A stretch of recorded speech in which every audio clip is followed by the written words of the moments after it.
the recording as well. There we go. Let everyone join. Do you know what? I'm going to turn the waiting room off as well. People will just appear, won't they? Right. Good evening, everyone. Thanks for coming. I will try and make it quick because I haven't eaten myself and seen any of my kids, so I'll try not to keep people for too long. But please feel free to ask questions. I've done my best to plan what I think you'll need, but I'm not going to cover all the bases. So by all means, chip in as and when you need to. We'll leave a little bit of time for a Q&A at the end, but during the presentation, if you want to just ask a question about that thing that's on the screen right there, then please just unmute and call out. I'm not going to be able to see all the little thumbnails while I'm presenting, so I won't see you waving or anything like that. So please just call out, don't be shy. If you're thinking it, no doubt someone else will be thinking it as well. I'm afraid I've been furiously handwriting out notes because my printer wouldn't work, which is why I've started the Zoom slightly late. So I'm a little bit flustered compared to how I want to be. So my apologies for that. Right, let me think. I shall share my screen and then we'll get going. I'll share my sound ready for later as well. Okay, so and just minimize you and your thumbnails. Right. Lovely. If you keep yourself muted now, that'd be fab. Unless it's a question, that'd be brilliant. Right. So I went through a few iterations of what's called this. Actually, I went through it last night. I thought, do we call this SATs a necessary evil? Perhaps it is. Not sure. Maybe SATs. What did we do to deserve this? Perhaps that's a good name for all of this. Mrs. Goodson's revenge. That popped into my mind as well. But then I thought, no, let's keep it professional. We'll go for information for parents because hopefully that is what you're here for. I'll give a short video, which I thought is government produced, but it gives you an idea of what the SATs are about and where they've come from and the sorts of things they test. And then I will go through in a little bit more detail each of the tests. Let's jump to the video. Yeah. You can tell I'm fast. Yeah, but I've got two of them right. It's just like whoever I think is not muted. Can you just check you are muted for me?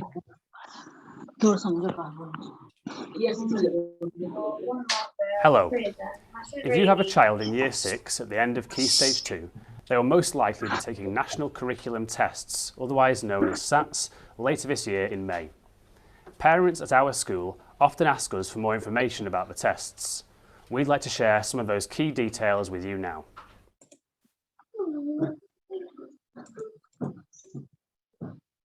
Children in Year 6 at the end of primary school will take tests during 1 week in May on set days. And the tests they will take are English, grammar, punctuation and spelling, English reading and mathematics. The English grammar, punctuation and spelling tests is the first test of the week, taken on the Monday. Paper 1 lasts 45 minutes and is a series of short questions, allowing children to demonstrate their knowledge of grammar, punctuation and spelling. Paper 2 is a spelling paper, which is made up of 20 spellings. The spellings are read out loud to the children and it typically lasts 15 minutes.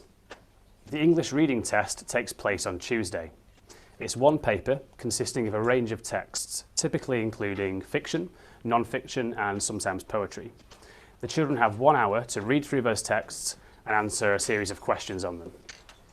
The maths test consists of 3 papers which take place on Wednesday and Thursday. Paper 1 is an arithmetic paper which lasts for 30 minutes. It covers the 4 operations: addition, subtraction, multiplication and division with numbers, percentages, decimals and fractions. The 2 reasoning papers each last 40 minutes. They require children to demonstrate their mathematical fluency, their ability to solve problems, and their mathematical reasoning.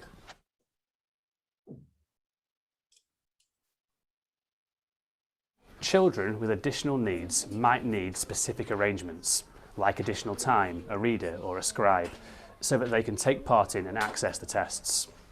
If a child normally has this support in school, teachers can make similar arrangements for the tests.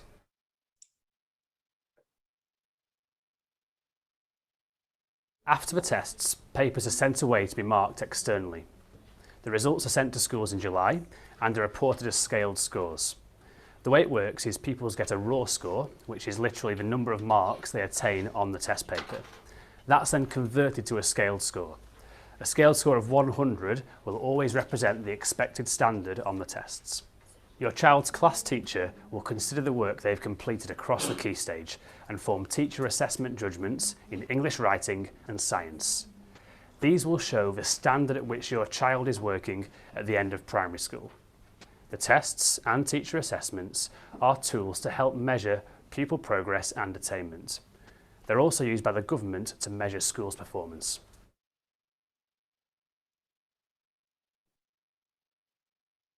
By the end of the summer term, parents will receive their child's school report, which should include a combination of scaled score results for the Key Stage 2 tests and teacher assessment judgments. It should include details about their achievements, their strengths, and any areas where they may need further support in the future.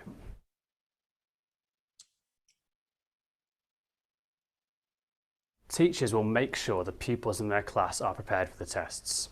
Follow the advice teachers give throughout the year. Ensure pupils complete any homework on time and to a good standard, and encourage them to read regularly.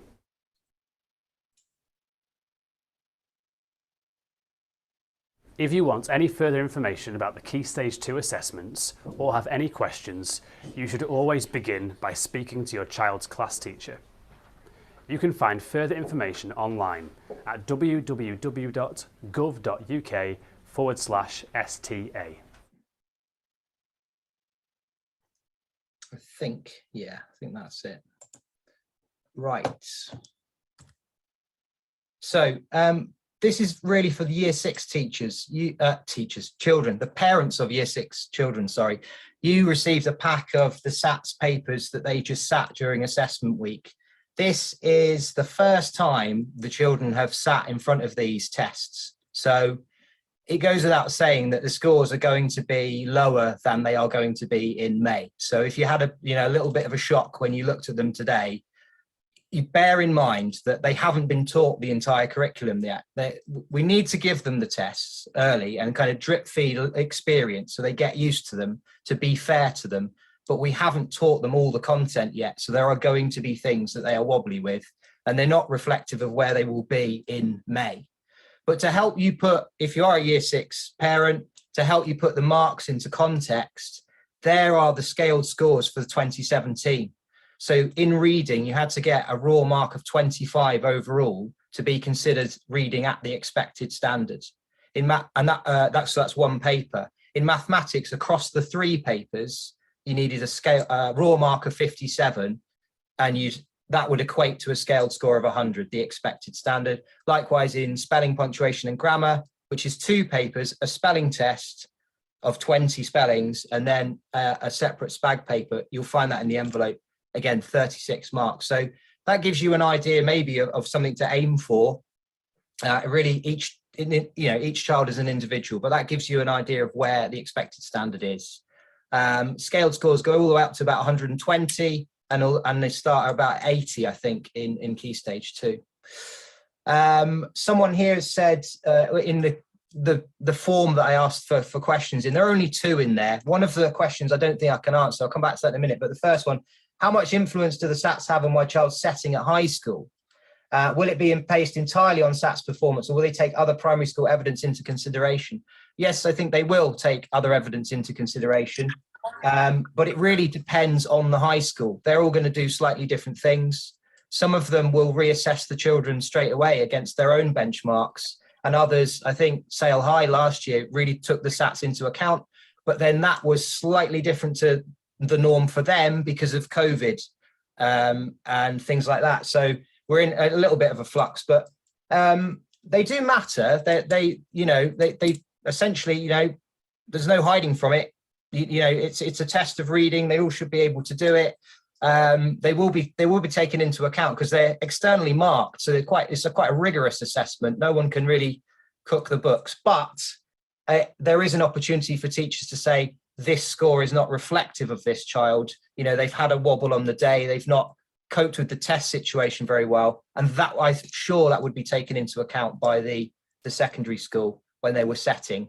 It's not like they can't move groups when they get to secondary school as well. But yeah, the intention of the test to help measure the progress the pupils have made, identify if they need any additional support in a certain area. So that conversation between primary and secondary school, if that's an opportunity for me to speak during transition and say, this is not a reflective score, and explain why. And then that starts the conversation about additional needs that might be needed. So there's as seamless a transition as possible between primary and secondary. And then the last point there, we can't get away from the fact these are in aggregate used to measure the school as well. That's definitely true. They're a big accountability measure for us. But, you know, I think all parents are going to want me to be able to give them a piece of paper that talks about their child at the end of the year and represents fairly their child. And hopefully a lot of that is going to say they're at the expected standard in reading, writing and SPAG. But yeah, in aggregate, they're used to measure the score, the school certainly. But some parents fall into the trap of thinking, well, they don't matter at all because they're just for measuring the school. But, you know, to do that, we measure where the children are. So if you're here, I'm preaching to the converted. If you're in this meeting, you care and you want the very best. So, you know, you've got your head, you focused on the right thing, I'm sure. And you're here to find out how you can help as well. So we'll get to that in a minute. Why is this not moving on? There we go. Mr. Speedy, sorry, yes. Can I just chip in as well? Yes, I meant to say you were here, and I'm very sorry I didn't introduce you, Mrs. Lloyd, but please do chip in. That's all right. I'll let you off. Yeah, just to say, going back to your point about do secondary schools take them into account? Yes, they definitely do. That's based on, I know COVID has changed things, but I've recently been part of a working group to help guide transition from primary to secondary. So it's lots of schools in the area, and chatting to secondary schools in the area, yes, they will be taking them into account. They will obviously be taking children's well-being into account as well. So it is very important. They do look at them. I know it had flipped recently. So Ashton sets their children straight away. They would go straight into a sets group, whereas Sale High didn't. Then last year it flipped around. So Ashton stopped putting them in sets and Sale High did. And that is based on their SATs results. And sometimes their own assessments as well. But I think, like you said, Mrs. Speedy, it's quite fluid, so they can move around. So, yeah. But they do take them into account. Yeah, they are. It's another thing to bear in mind as well. If you were, it did get a bit of a shock looking at the scores today. You know, I'm saying the children are going to practice. They are going to get better over the next few months. They haven't been taught all the content yet, so that's something to bear in mind. The other thing to bear in mind is that these are really quite challenging tests. The benchmark, the expectation from the government is that 65% of children will be able to reach the expected standard.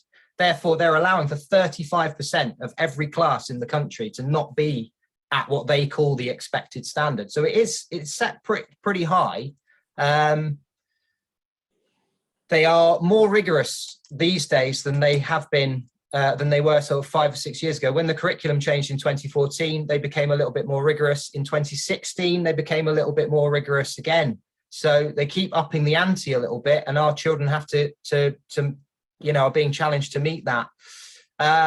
Yeah, they're externally marked. The results are used to measure the school's performance. Yeah, but at the bottom, as it says, Charles marks are going to be used in conjunction with teacher assessment to give a broader picture of their attainment. We haven't talked about writing yet. That is all teacher assessment.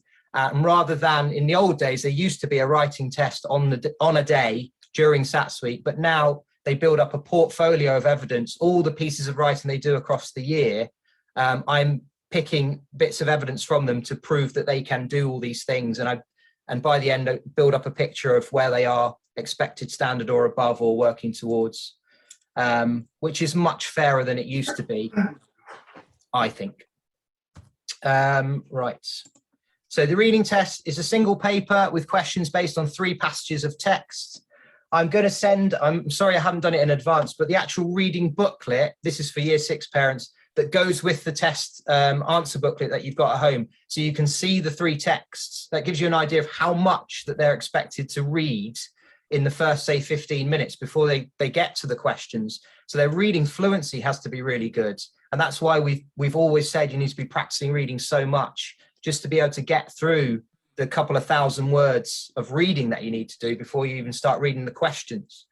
But they've got 1 hour, unless they've got additional time, which would be 25% more. There's a selection of question types. If you've got the booklet in front of you, then you can see ranking and ordering, labeling, finding and copying, short constructed responses, and then more open-ended things. The open-ended ones really being the 3-mark questions.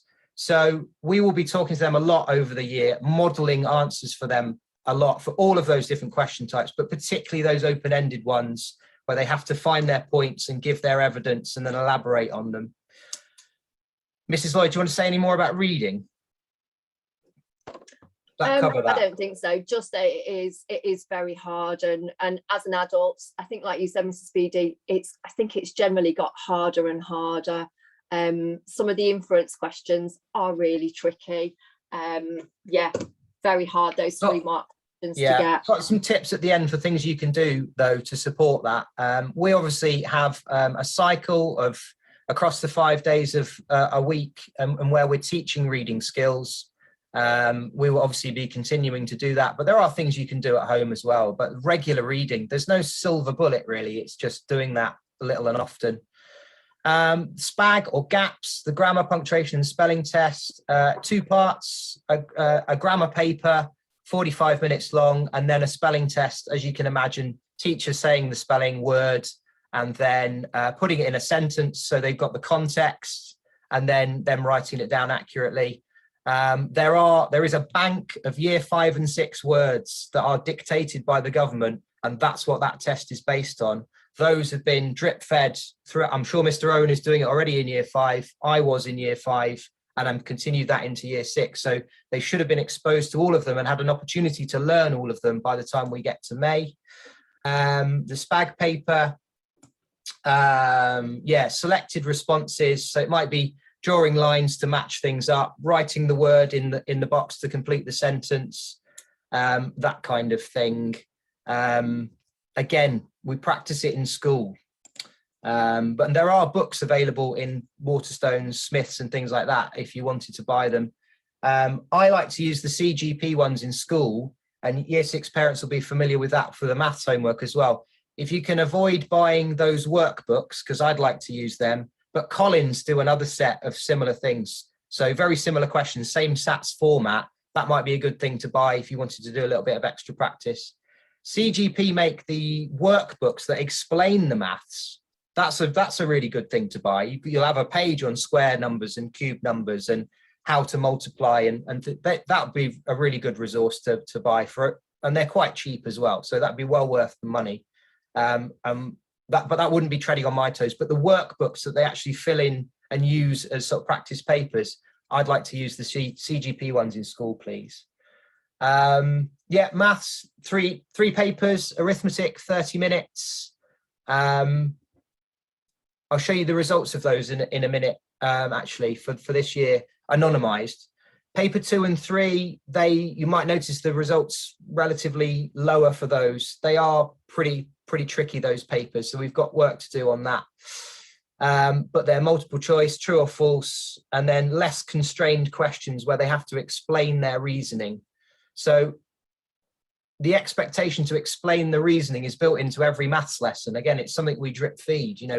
You give me the answer, then that's okay, but then why is that the answer? And really getting them to verbalize their thinking. You can do that with maths homework as well, not allowing them to just whiz through it and finish it and say, I've done it, but sitting down with them and saying, can you elaborate on how you've got to that answer?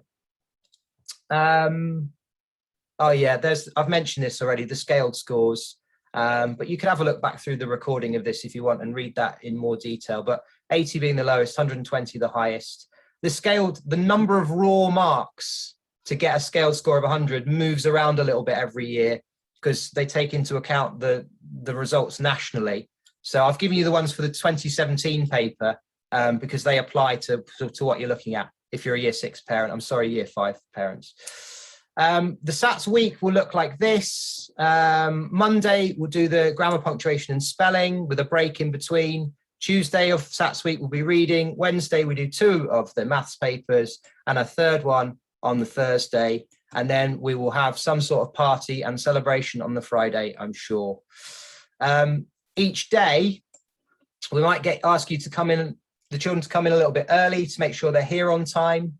We have to open the papers. This is dictated nationally. They have to be opened at 9 p.m. They have to be kept secure until that time. It's very likely that someone from the local authority will arrive in school to check that we've kept all the test papers secure and we haven't opened them in advance to then do some, last minute secret revision with the children.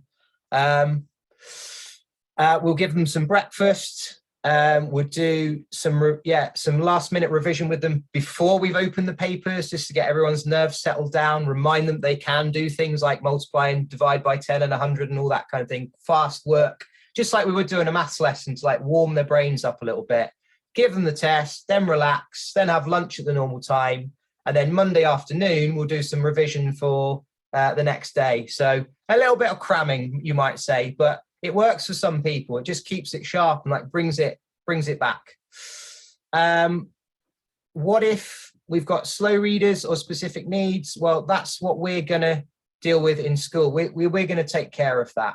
We're going to help with that as much as possible, but you carry on doing what you're doing, reading with them regularly. Illness, injuries, unforeseen extenuating circumstances that happen, just let us know as soon as you can, and we will seek advice from the authorities and we'll work out a plan. We've had in the past children have broken their arm the day before, they've been in hospital that morning. We've found a way to work around it. I was asked the question I can't answer: what will happen if my child is forced to self-isolate due to COVID? Is there a contingency for this happening? My honest answer is I don't know. SATs have never been conducted in a time of COVID. They were suspended last year, so I'm really not sure. So I'd hope some guidelines were released before May. My gut feeling tells me if they can't be there on the day, I don't think you can stop them talking to their friends about what was in the paper. So the integrity of the test falls apart. I should imagine if they're not there on the day, they can't take the test. But that's only me trying to think about that logically. I don't really know. I don't know for sure what the guidelines will be. It's a really interesting question.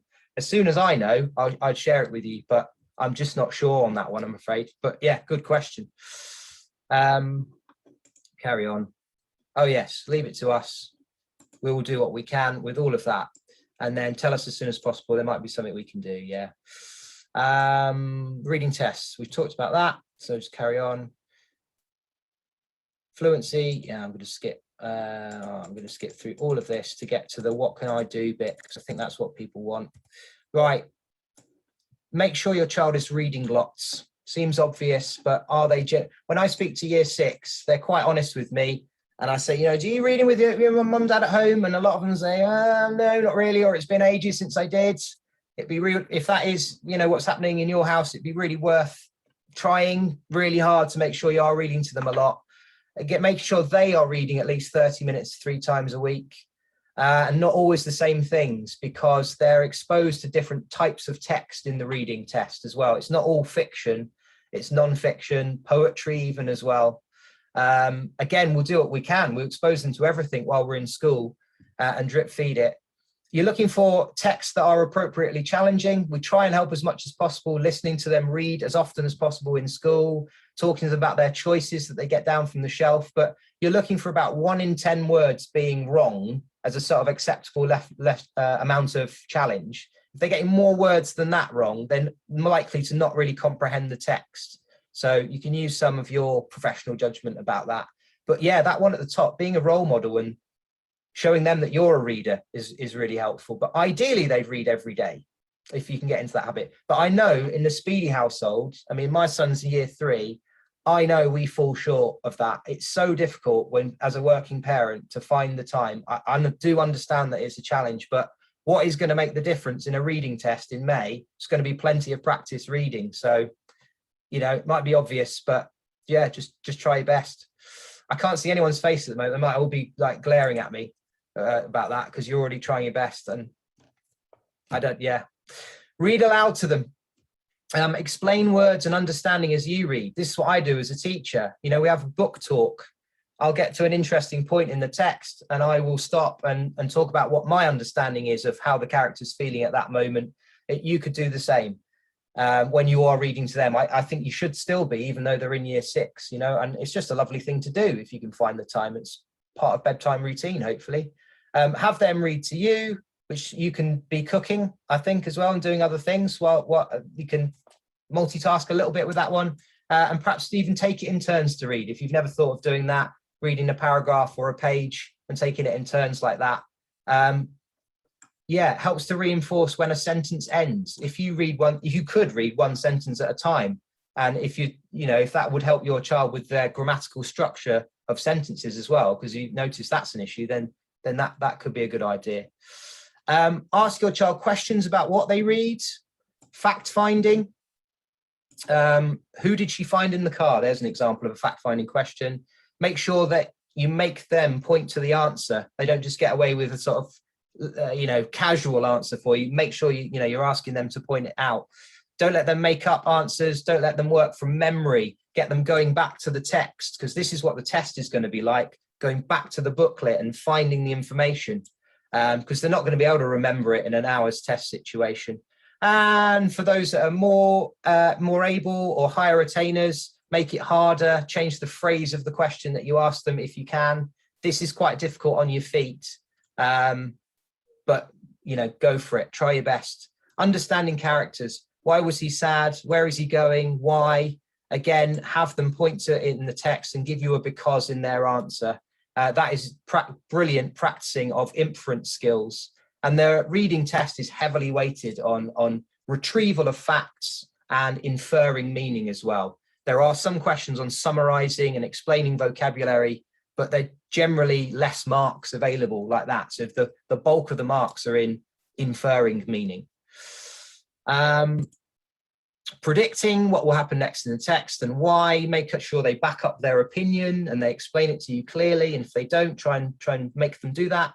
Word meaning as well, like to understand the wider text. Obviously, you've got to have a broad vocabulary. We do a lot of work on learning what words mean in school, but you can really help with that, and it will pay dividends when it comes to being tested in school. Can they think of opposites? Yeah, the opposite meaning to the word that you've highlighted in the text. Can they use it in their own sentence as well? Story mapping. This reflecting on a whole text, you could get them to map the journey and draw little pictures to kind of retell the story in graphic form. That might help them to assimilate the stories a little bit as well, and then help with their inference skills too. What else we got there? Have I missed anything, Mrs. Lloyd, do you think?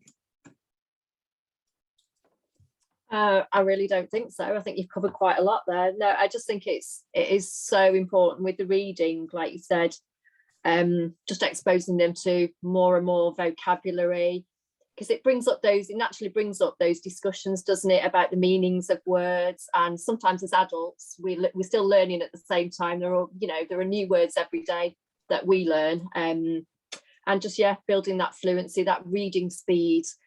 3 different texts in that short space of time, it's hard going, isn't it? And then answering questions as well, that quick retrieval is tricky. So building on that fluency is so important. Yeah, I'm just conscious of the time. There's some activities there, but a lot of them I think a little bit school-based as well. I think those were the ones I've mentioned are the most important ones and the easiest ones to adopt at home as well, I think.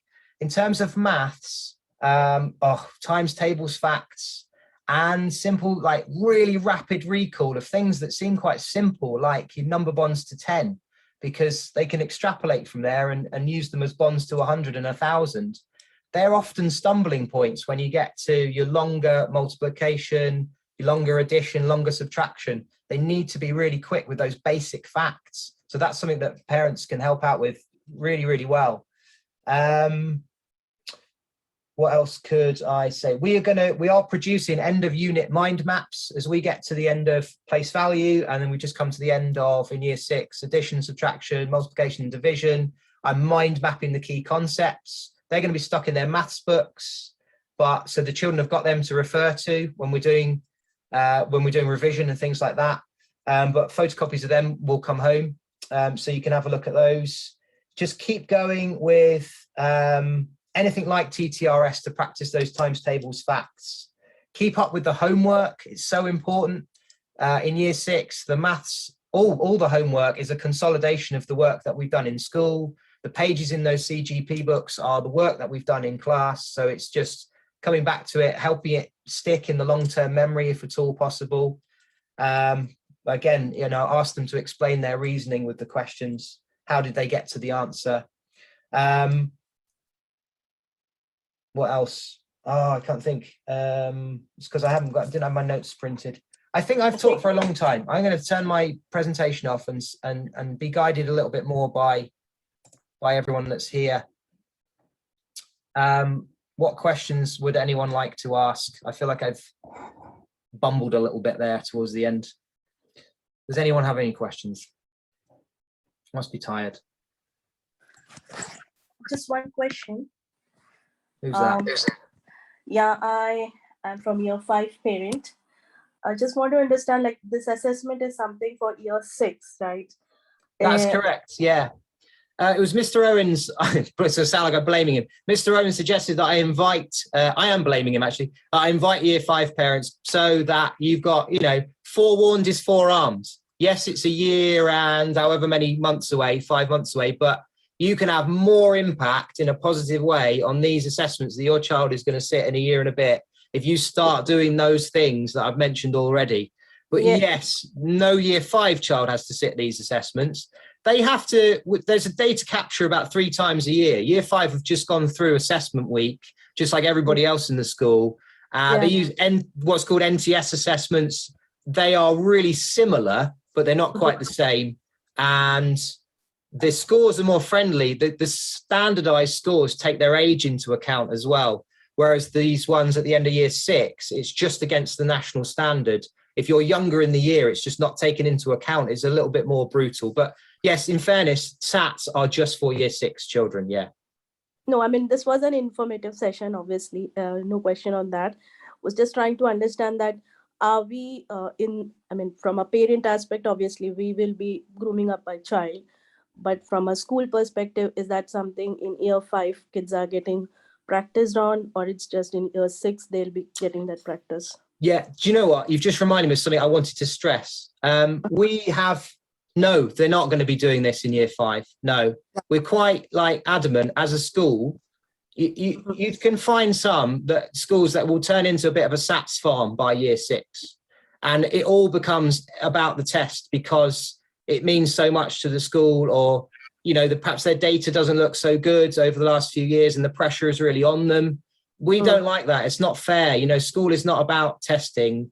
And there's as well, I should have said, it's such a narrow test of such a narrow set of things. It doesn't test empathy or communication skills or teamwork or anything like that. It's maths, arithmetic, and reading comprehension and all those other things, and a narrow set of things. So no, we try and keep the curriculum as broad as possible for as long as possible. And I hope that I'm walking the walk there, not just talking the talk, by having year 6 still engage in the mini enterprise projects at the moment. They're still spending a lot of time doing all those lovely things. We've had nearly a term of year 6 before we've even looked at a SATs paper. So we try and keep a lid on it as much as possible. But equally, to be fair to the children, they've got to see them and they've got to practice at least a few times so that they just get used to them a little bit, the nerves calm down, and a little bit of test technique as well, just like learning, you know, I could pick up all the 1-mark answers at least, and that my scores are instantly gone higher than it would have been. Yeah, thanks. That's a good question. Thank you. Mrs. Pocock. So you mentioned that some of the maths papers in particular, they've not been taught particular bit, so they're likely to get lower scores. Have you told the kids that not to expect to get high scores? Because I haven't opened Scarlett's envelope yet, but I can imagine if I open it and she hasn't done particularly well, she's going to be really, you know, there's going to be a bit of confidence rebuilding work there. So if you're letting them know that you're not expecting them to do really well at that point, then that kind of helps with their confidence. Yeah, they have definitely been told that. 100%. Yeah, I've said to them, it's, although we're trying to get them used to them and be fair to them in that sense, I have acknowledged with them, it's essentially a little bit unfair to give you an end of key stage test when you haven't been through everything yet. Can I share something else with you? This is anonymized, actually. Just give you an idea of what I do as a teacher in the background. Here is, it's not in alphabetical order or anything like that, but there is an arithmetic paper. It's a question response analysis. So for the class, I'm looking for as much green as I can. But at the beginning, and these are the questions across in order. So I can see that place value that we've taught this year, addition, subtraction, multiplication, and division that we've taught this year, there's lots of green. There's a few, there's some children there, there's some red rows, some specific children who are going to need some, intensive support, but I know who they are. But looking down the columns, these questions are well answered. When I get to the back end of the arithmetic paper, it gets a lot more red. And the reason for that is we haven't taught the block on fractions yet. And a huge amount of that arithmetic paper is fractions. So it's a really good point, a really fair point. But I promise we have stressed to them, don't worry too much. The other thing I said to them today is I don't want to hear any chat about I got this score and, what did you get? I said to them what Chris Hoy said about gold medals on the track. You can only beat yourself. Like your only goal is to beat your score. So don't be worrying about what anyone else gets, because, the only thing you control is how much effort and time that you put into it. So, yeah, we're trying to make sure those messages get across as well. The last thing I want to do is rock anyone's confidence, but these things are imposed. I've got no choice. I don't really, like them, but that's part of the job.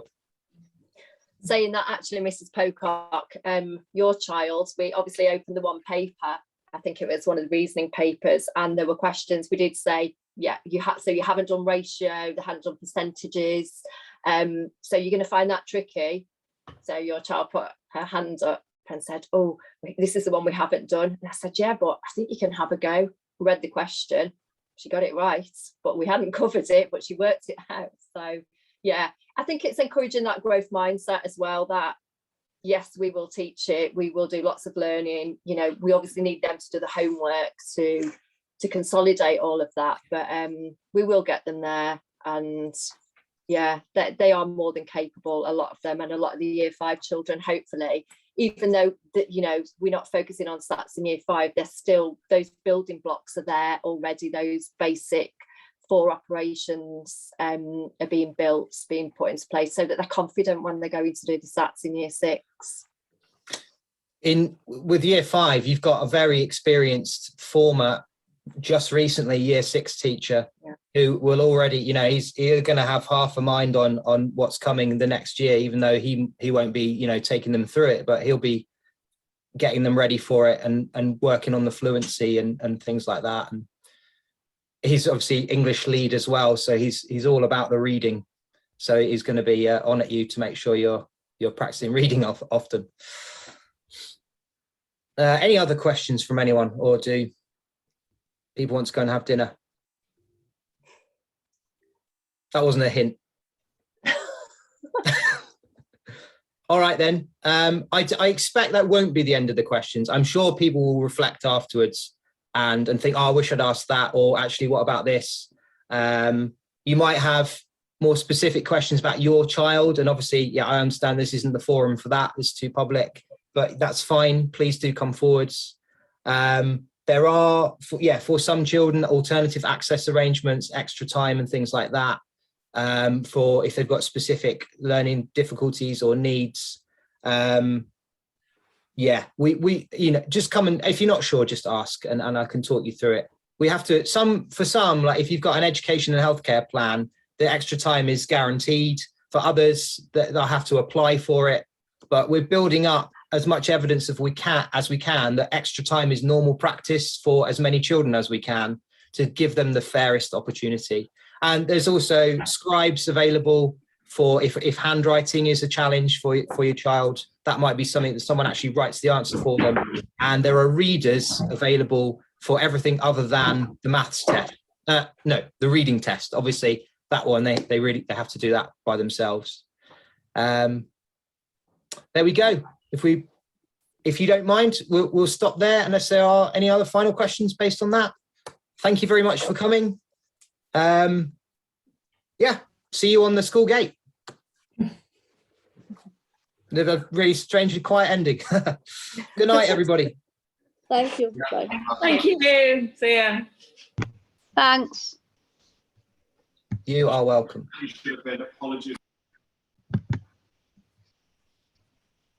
Bye-bye.